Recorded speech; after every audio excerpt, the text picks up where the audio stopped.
김승현 기획재정부 장관은 오늘 환율을 둘러싼 주요 국 간 갈등이 격화되고 있다고 밝혔습니다. 국토해양부는 오늘 경남도 낙동강 사업 특별위원회가 보건설과 준설을 중심으로 한 낙동강 사업을 반대한다고 밝힌 데 대해 낙동강은 국가 하천으로 경남도의 입장과 무관하게 사업은 계속될 것이라고 밝혔습니다.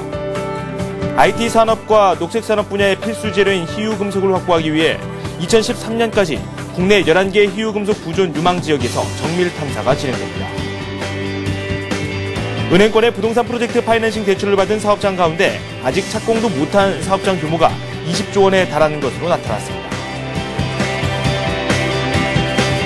네, 라스 성공 전략 2부 시작하도록 하겠습니다. 후반부에 우리 증시가 힘을 냈습니다. 1900선에서 마감이 됐는데요. 코스피가 0.1% 오르면서 1902로 마감이 됐고요. 코스닥은 0.9% 오르면서 509선을 지지받았습니다. 오늘 장중에 계속해서 매도와 매수를 계속 반복했던 외국인, 기관, 개인까지 상당히 복잡한 흐름을 보여줬는데 결국에는 외국인이 시장을 주도하는 움직임을 보여주었습니다. 코스닥 시장에서도 외국인은 매수를 했고요. 코스닥에서 기관이 힘을 보태면서 상승폭을 더 키우는 모습을 보여줬습니다. 프로그램에서는 순 매수를 기록했고요. 오늘 원달러 환율은 60전 오르면서 1110원 50전에 마감이 되는 모습을 보여줬습니다. 구체적인 시장 상황 한번 살펴보도록 하겠습니다. 김보람 아나운서와 함께합니다.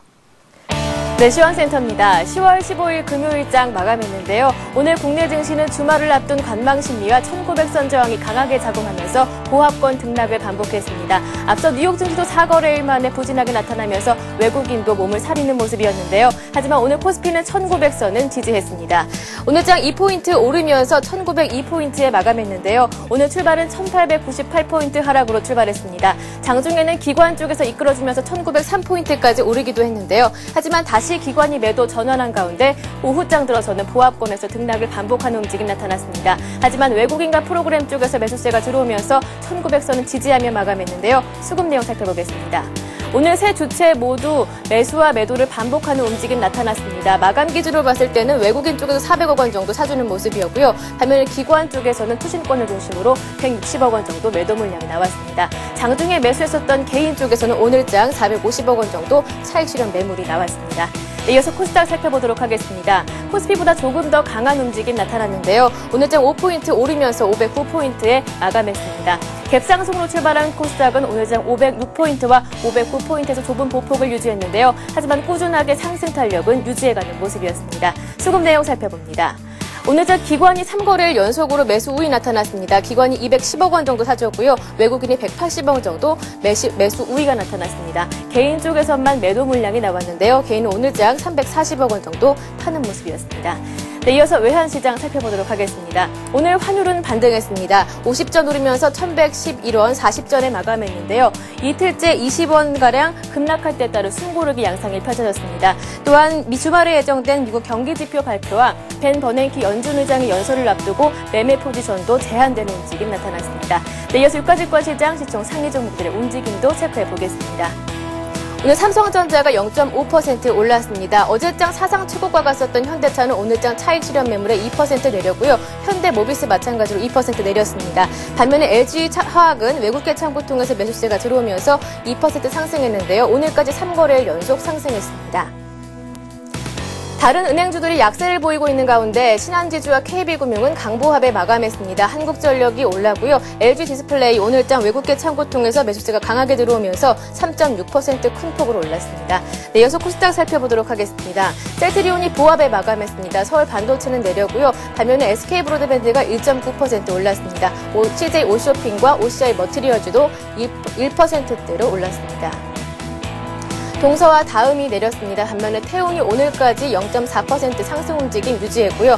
네오이지게임즈는 3분기 최대 실적을 달성할 것이라는 전망에 5.9% 급등했습니다. SK컴퓨터도 3% 가깝게 올랐습니다. 네, 이어서 특징 테마주 살펴보도록 하겠습니다. 오늘장 외국인과 기관이 동시에 매수하면서 IT주들이 반등했는데요. 먼저 대형 IT주들부터 살펴보겠습니다. 삼성전자가 올랐고요. LG전자 1.9% 올랐습니다. LG디스플레이가 3.6% 올랐고요. 삼성 SDI가 1.9% 올랐습니다. LED주들이 좀 더 상승 탄력이 강하게 나왔는데요.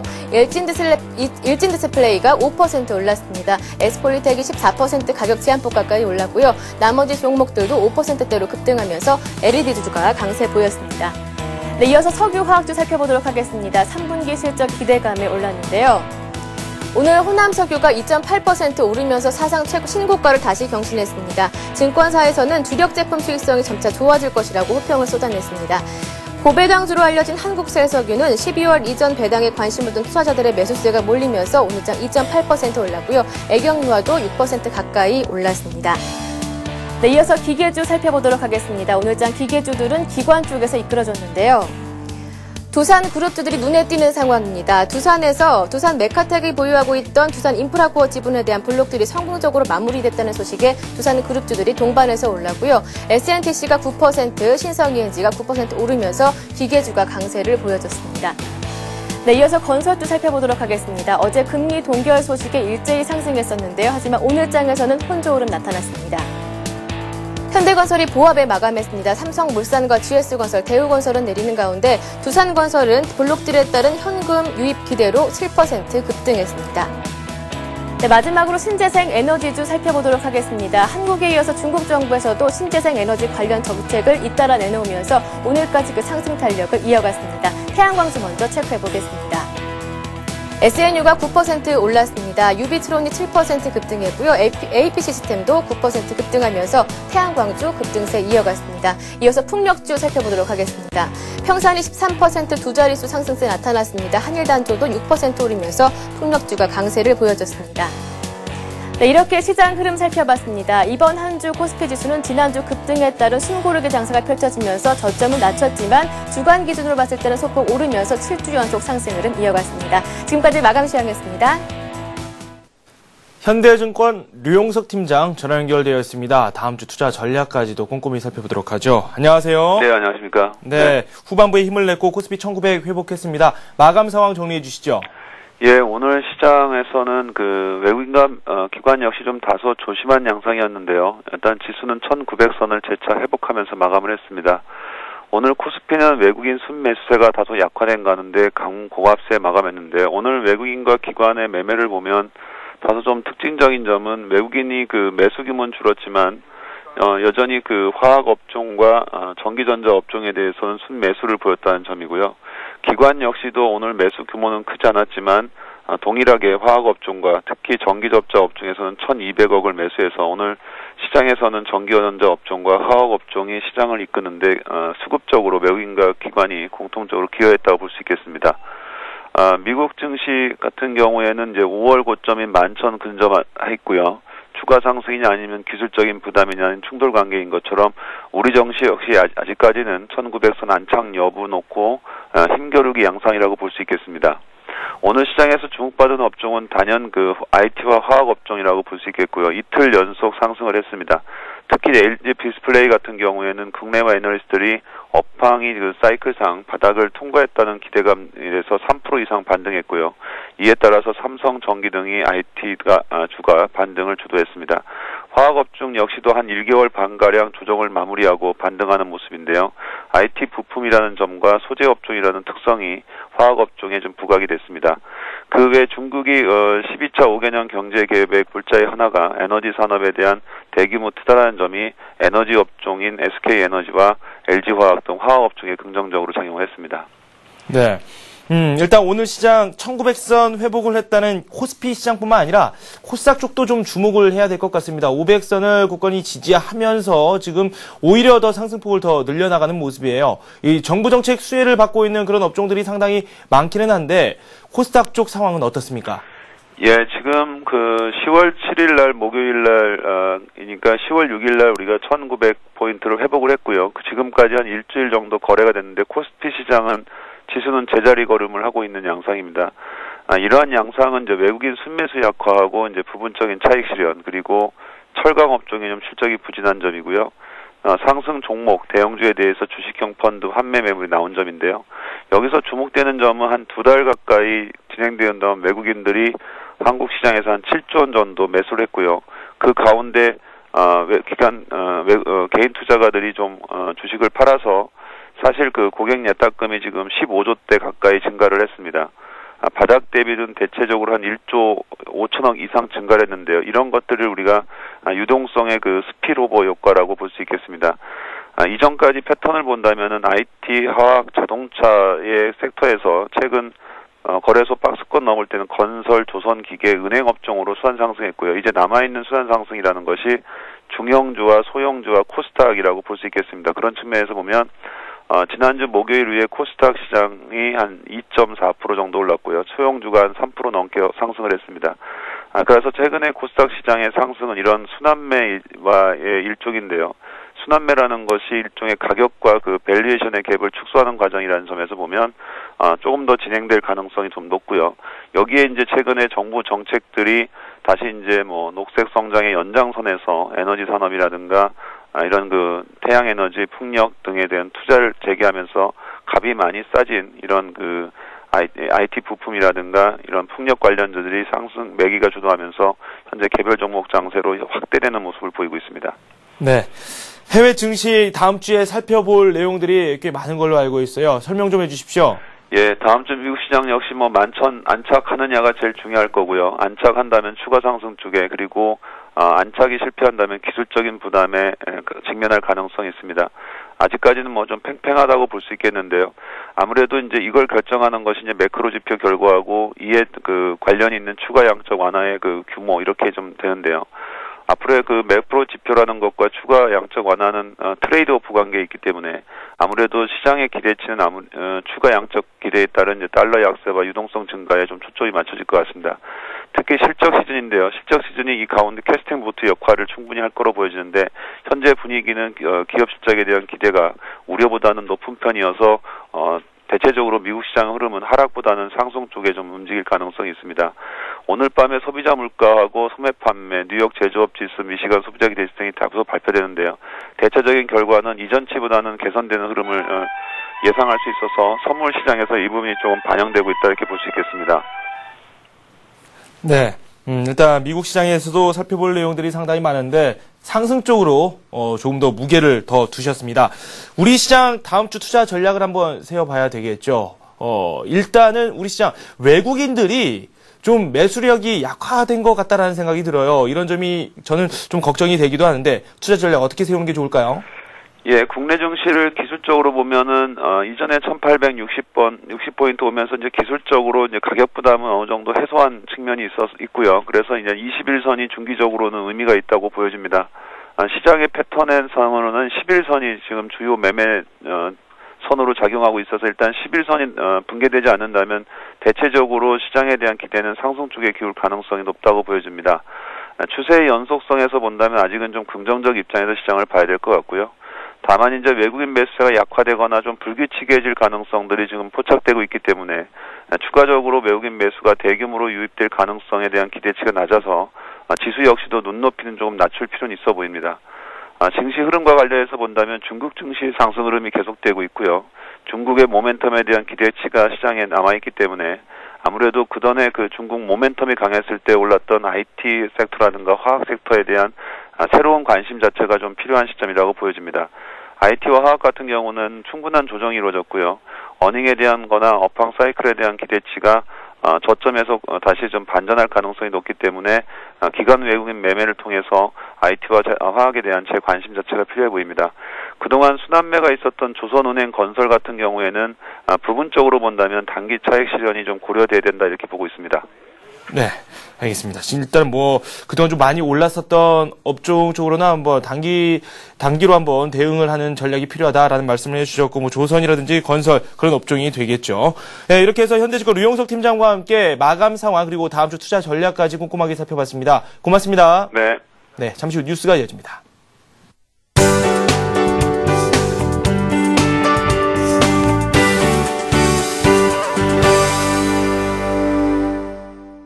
이 시각 주요 뉴스입니다. 윤증현 기획재정부 장관은 오늘 환율을 둘러싼 주요국 간 갈등이 격화되고 있다고 밝혔습니다. 윤 장관은 세종로 정부청사에서 열린 대외경제장관 회의에서 선진국 경기 회복이 더뎌지고 각국이 경기 회복을 위해 수출에 의존하고 있기 때문에 환율 전쟁이 치열해지고 있다고 설명했습니다.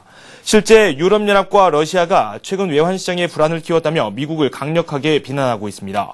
윤 장관은 또 환율 전쟁이 보호무역주의로 비화될 조짐도 있다면서 G20 의장국으로서 무역 보호주의에 단호히 대처할 필요가 있다고 강조했습니다. 국토해양부는 오늘 경남도 낙동강사업특별위원회가 보건설과 준설을 중심으로 한 낙동강 사업을 반대한다고 밝힌 데 대해 낙동강은 국가하천으로 경남도의 입장과 무관하게 사업은 계속될 것이라고 밝혔습니다. 4대강 살리기 추진본부는 오늘 경남도의 최종적인 입장이 정부 방침과 같기를 바라지만 결과를 떠나 낙동강은 전적으로 국가가 관리하는 하천으로 어떤 식으로든 보건설과 준설 공사를 중단하는 일은 없을 것이라고 강조했습니다. 이에 따라 정부는 4대강 수변을 각 지역 특성에 맞게 나무 등이 우거진 생태 공간으로 만드는 사업을 본격화하기로 하고 이달 말부터 주민 등의 참여로 나무 심기 사업을 벌입니다.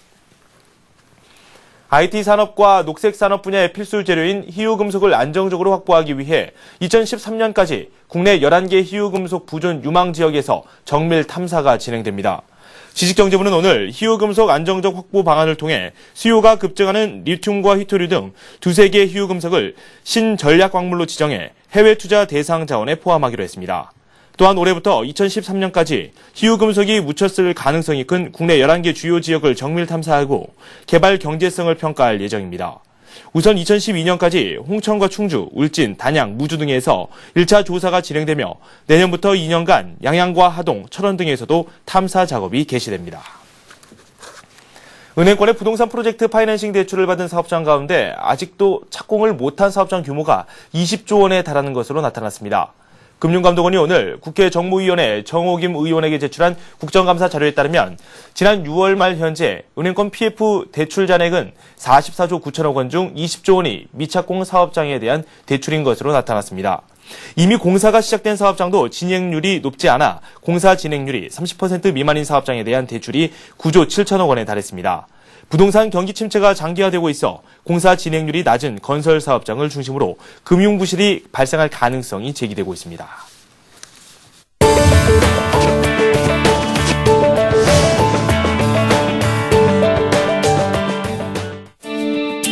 증권금융 뉴스입니다. 한국은행 금융통화위원회가 지난 14일 기준금리를 동결한 여파로 은행권이 예금금리를 내리고 있습니다. 우리은행은 오늘 예금금리와 적금금리를 0.1%포인트가량 내렸고 신한은행 역시 1년 만기 정기예금 최고금리를 0.1%포인트 인하했습니다.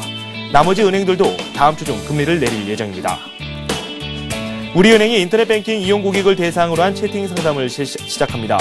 인터넷뱅킹 고객이 특정 상품을 클릭하면 채팅 상담원이 메시지 창을 띄워 상담을 진행하는 방식입니다. 채팅 고객은 상품 내용과 가입 방법, 서비스 혜택 등에 대해 문의할 수 있습니다. 에르고 다음 다이렉트는 주택 손해에 대비하는 에르고 다이렉트 주택 종합보험을 출시했다고 밝혔습니다. 이 상품은 주택의 화재, 배관 파열, 누수, 유리 파손 등 손해에 대해 보험금을 지급합니다. 가입자 주택에서 난 불이 이웃에 번질 경우에는 해당 주택의 피해까지 보상합니다. 네, 코스피와 코스닥이 의미 있는 선 1900과 500선을 넘어섰고 이 선을 지지받고 있습니다. 다음 주도 이 선을 지지할 수 있을지 큰 관심이 쏠리고 있는데요. 미국에서 실적에 대한 기대감이 점차 높아지고 있고 실적장이 계속해서 펼쳐지고 있죠. 우리 시장에서도 이런 장이 계속해서 펼쳐졌으면 좋겠습니다. 마지막으로 아시아 지역 증시 어떻게 마감되거나 진행되고 있는지 살펴보도록 하겠습니다. 화면 함께 보시죠. 일본 증시입니다. 0.87% 하락하면서 9,500에 마감이 됐습니다. 수출주들이 상당히 부진합니다. 일본 달러엔 환율이 장중한 때 81.14를 기록하는 등 엔화 가치가 15년간 최대로 올랐다죠. 이제 은행주도 지분 매각 소식에 하락하는 모습을 보여줬습니다. 중국 증시도 한번 살펴보도록 하겠습니다. 중국이 경제 성장률 상승과 주요 기업 실적 호조 전망에 금융주 중심으로 상승세가 나오고 있습니다. 상승폭이 큰 편인데요. 현재는 2.27% 오르면서 2,945선을 가리키고 있습니다. 3,000선이 머지 않았습니다. 네, 오늘 저희가 준비한 소식은 여기까지입니다. 시청해주신 여러분 고맙습니다.